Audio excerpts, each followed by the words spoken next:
Fala galera, tudo certo com vocês? Espero que esteja tudo em ordem por aí. Vamos lá, mais um vídeo hoje aqui no canal. Vamos falar sobre a Enauta. Agradecimentos especiais aqui ao Kleberson, que mandou e-mail para mim. Eu sei que tem mais algumas pessoas mandando e-mail, vou responder entre hoje e amanhã, tá? Vamos lá, falar um pouquinho dessa ação do setor de petróleo, que não está nada fácil, mais coronavírus é um double hit aí nesse segmento, né? Bom, antes, vamos para aquele resumão clássico para quem não conhece a Enauta, né? Então, basicamente, ela tem sede no Rio de Janeiro, tá?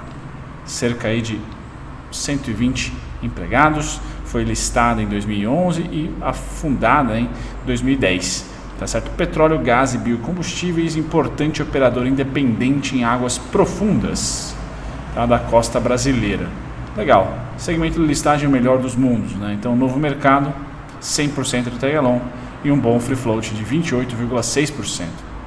É a antiga QGEP, quem lembra da Queiroz Galvão, QGEP, grande, QGEP, não muito fácil de se lidar, mas agora parece que a Enauta, pelo contrário, é mais fácil de se lidar, né? Mas ainda é sócio majoritário Queiroz Galvão. Quando a gente vem para a alavancagem, tá? Ela ainda se mantém super bem, né? Lógico que o corona vai impactar e principalmente os preços praticados pelo petróleo hoje em dia também devem impactar aqui, tá? Principalmente a sua margem, tá? Principalmente a sua margem. Eu não sei por quanto tempo vai demorar essa briga entre cachorro-grandes aí, Rússia e a digníssima Arábia Saudita, né? Mas o petróleo estando abaixo de $30 fica muito ruim para o Brasil, de maneira geral, tá? Muito ruim mesmo. A gente volta lá para 2015 e não à toa já temos panelaços, né? Eu sei que a ideia dos panelaços atual não tem nada a ver com o petróleo, né? Muito mais pela atitude do presidente, mas há um belo medo econômico aqui, estrutural e não só do Brasil, em relação a esse preço praticado atualmente no petróleo. Muito complicado se manter um mercado saudável mundial com o petróleo tão baixo. Aí você pode falar, mas vai baixar a gasolina, vai baixar isso, aquilo, outro. Pode até ser que baixe, mas isso vai danificar em muito a Petrobras, porque o custo da produção da Petrobras continua o mesmo. Tá? A commodity sendo praticada a preços mais baratos, com o mesmo custo aqui no Brasil, é danoso, certo? E uma dívida que a Petrobras tem em dólar e o dólar saltando e o governo baixando juros, quando baixa os juros, moeda enfraquece, dólar sobe. Quando sobe juros, moeda fortalece, dólar desce. Então é uma briga econômica muito forte, não é simples, tá? Eu mesmo não teria capacidade aqui para vocês de traçar uma política econômica agora para esse momento, tá? O Paulo Guedes apresentou o seu plano, tem pessoas que falaram que foi ok, tem pessoas que falaram que foi muito diminuto, que não é dinheiro novo, é dinheiro novo. Enfim, é tão complexa a situação que eu acho que não vale nenhum julgamento nesse momento, é só abraçar aquilo que realmente a gente pode fazer de melhor e entender que isso nunca antes aconteceu. No caso do petróleo, já aconteceu uma vez, justamente em 2014, 2015, ali, o petróleo foi para $30 de novo, tá? Por outras conjunturas na época, mas agora é por briga. Então veja como o ser humano consegue ter atitudes bizarras, né? Visando aí um mundo globalizado, visando um comércio internacional, todo mundo está interligado e os caras lá por desavença de produção ou não produção em relação à crise do corona chutaram balde e a Arábia Saudita chegou até final de semana passado a publicar que vai negociar petróleo a $25 o barril. É loucura. Então provavelmente esses caras aqui, principalmente esse, tá? Principalmente esse que logo impacta no lucro líquido, margem líquida deve cair, tá? Deve cair sim. Bom, feito isso, para o curto prazo, nada está muito claro no mercado financeiro, mas para o médio prazo, se continuar com esse petróleo nesse preço, o setor inteiro vai sofrer, e muito. Tá? E aí a gente pode discutir aqui no canal e também esperar do governo algum tipo de subsídio, algum tipo de política específica de emergência, tá? Ou de repente voltar a produção para o mercado interno, coisas diversas que podem ser discutidas, mas serão coisas que vão precisar mudar, porque na atual conjuntura, a estrutura que nós temos de exportação de petróleo está danificada, tá? E bastante. Bom, tirando a parte ruim, comecei o vídeo com a parte ruim, né? Vamos falar da parte boa. A parte boa é que os indicadores fundamentalistas estão descontadíssimos, tá? Tanto o EV sobre EBITDA, olha aqui como está descontado, tá? Quanto o PL, preço sobre valor patrimonial. Então sim, a Enauta é ali um achado muito descontado dentro do setor, tá? E tem um valor nominal baixo também, cerca de abaixo de R$10 hoje. Tá? Esse dividend yield não deve se repetir agora com essa nova conjuntura. Aliás, a maioria das empresas, né, incluindo o Petrobras, que talvez ali distribuiria dividendos, não vai, dificilmente irá, tá certo? Então não é legal esperar dividend yield desse setor, pelo menos no curto prazo, tá? E no médio, se continuar essa briga. A margem líquida deve diminuir, mas foi muito boa em 2019, aqui já tem o fechamento de 2019, né, os 4 tris, foi um ano muito bom para a empresa, tá? Não tão bom quanto 2018, mas ainda assim num patamar muito interessante. E os seus qualitativos melhoraram bastante, principalmente da época da QGEP, principalmente. Lucrativa no último tri, lucrativa no último ano, a gente pode perceber aqui durante 2018 e 2019 foram os melhores anos da empresa recentes, bons dividendos, né? Muito bons dividendos, cerca de um dividendo por ano, mas quase R$2 ano passado e R$1,50 ano retrasado, certo? Bom, só para trazer para vocês que ela sim teve 2018 e 2019 como os principais anos da sua história aí de recente e por isso a distribuição tão bela de dividendos. Aqui a gente já vê um crescimento, tá, nos fundamentos, seu lucro líquido a partir de 2015, tá? Então a gente tem um crescimento aqui e justamente 2015, galera, justamente aqui foi o ano do fundo do petróleo, quando o petróleo alcança lá a cotação de 30 e poucos dólares e começa a subir de novo, tá? Então vejam como as ações ligadas a óleo, desculpem o barulho, as ações ligadas a óleo vão conseguir respirar de acordo com o preço da commodity, tá? A gente viu isso ano passado, por exemplo, na Suzano, em relação à celulose, sofreu. Então as empresas de petróleo no Brasil, em suma, são exportadoras do crude, né? da matéria-prima realmente. Então elas estão 100% conectadas com o valor da commodity. Commodity subiu a partir de 2015, lucro líquido sobe, tá? Vejam que o lucro líquido subiu em 2017, por exemplo, sem necessariamente gastar mais. Então aqui o azul é o custo, veja que o custo diminuiu, mas a receita aumentou e o lucro líquido também. Então isso é commodity, isso é ciclo, tá? E aí 2019 uma queda já, com também uma queda dos preços, tá? Então não foi tão bom quanto 2018, espetacular, mas 2020, se continuarmos no período atual, vai cair ainda mais. Se continuarmos praticando o preço atual.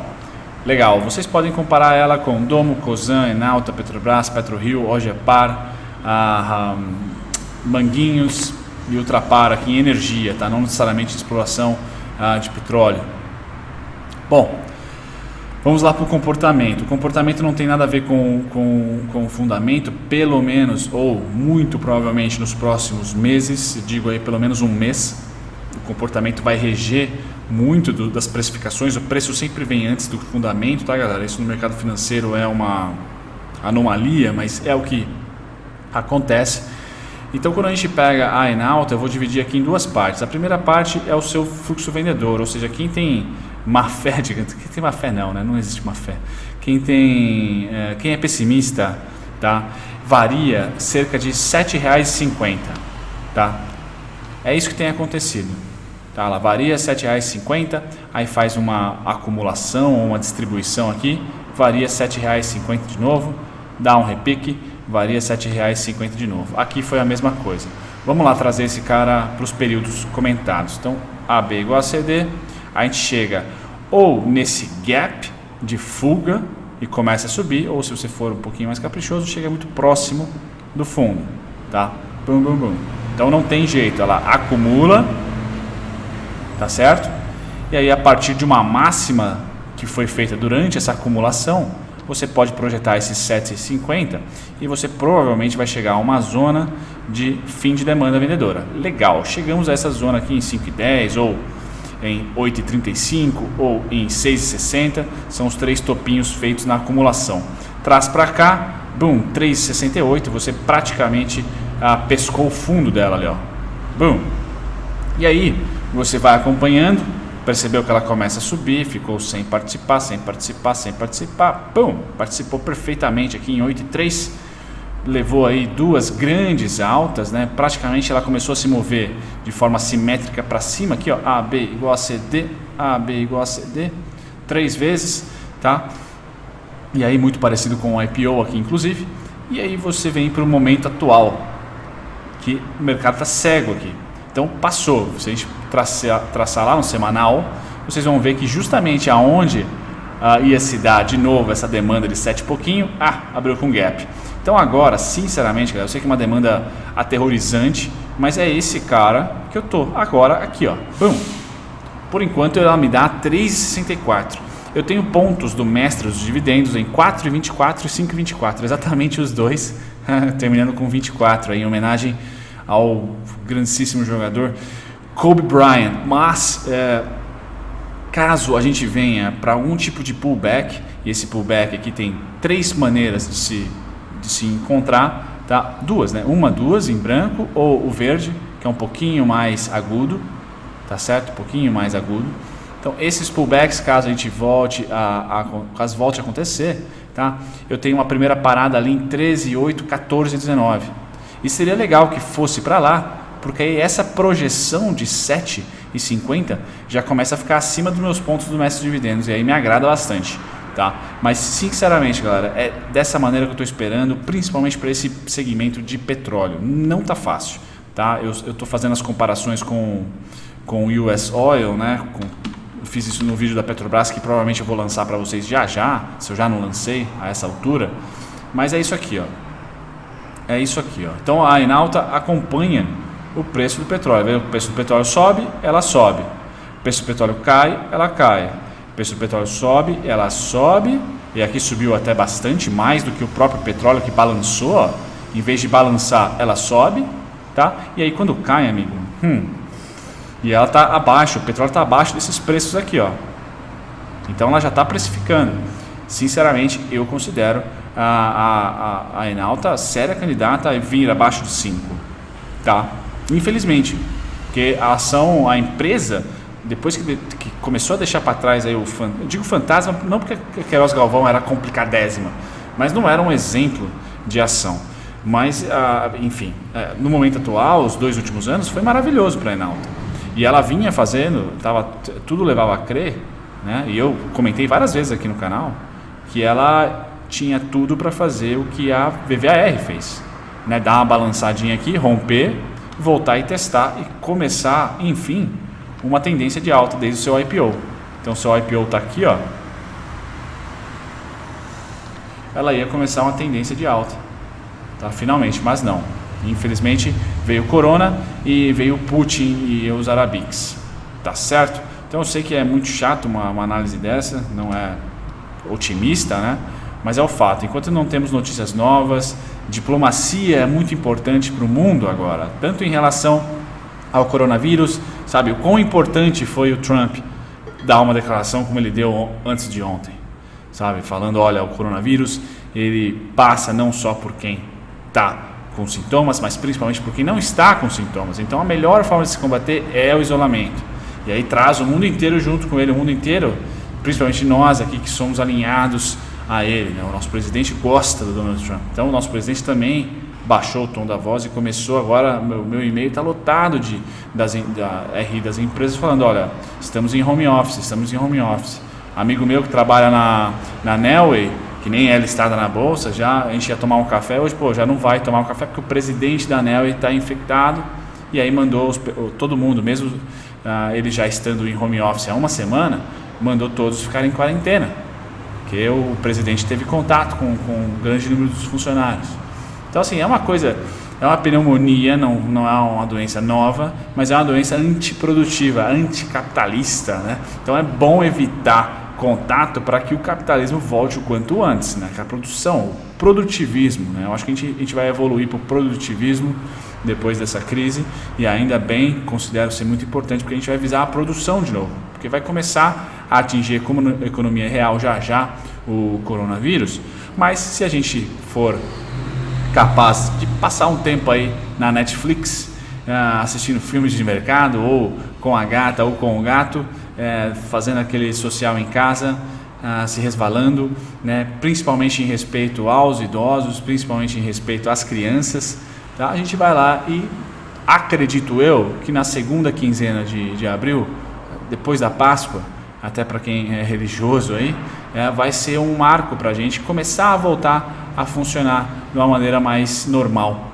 Tá? Então acho que o pico vai ser durante essa semana, no mais tardar semana que vem, finalzinho de março. Eu provavelmente vou passar meu aniversário, né, em isolamento, velhinhas, né, sei lá, não sei, sozinho, mas enfim, fico lá com meus pais, porque por enquanto a gente não tem nenhum sintoma, vou na casa deles, mas depois da Páscoa eu acho que tudo vai começar a voltar ao normal.